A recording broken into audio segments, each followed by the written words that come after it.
Hello everyone, this video is about cells, EMF and internal resistance. We have already mentioned that simple device to maintain a steady current in an electrical circuit is the electrolytic cell.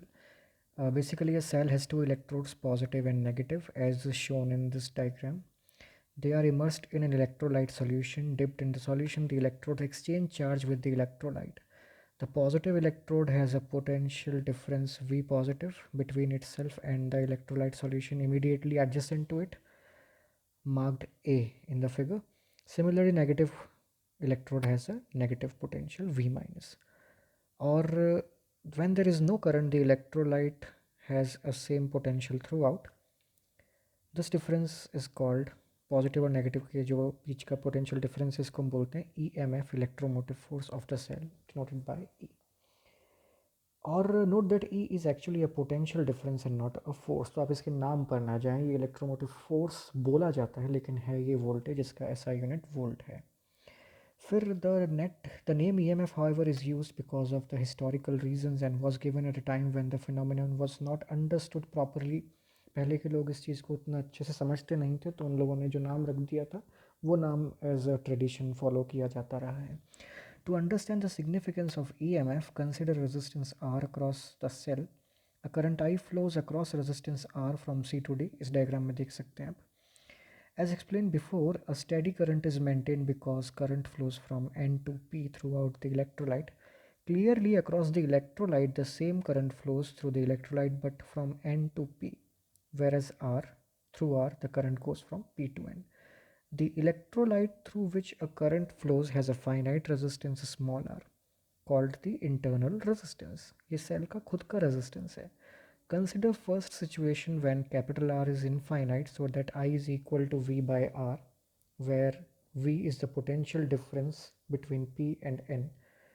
तो मैं अगर आपको short में बताऊं तो बात ये हो रही है कि जब तक सेल में कोई करंट फ्लो नहीं हो रहा है तो उस समय पे आप ये कह सकते हैं कि जो EMF है वही सेल के टर्मिनल्स का पोटेंशियल डिफरेंस है. मान लीजिए पॉजिटिव टर्मिनल को आपने ए नाम दे दिया और नेगेटिव टर्मिनल को बी. वैसे यहाँ पे पी और एन सिंबल यूज़ किए हैं तो मैं भी पी और एन यूज़ कर लेता हूँ. ये तब है जब करंट फ्लो नहीं हो रहा है.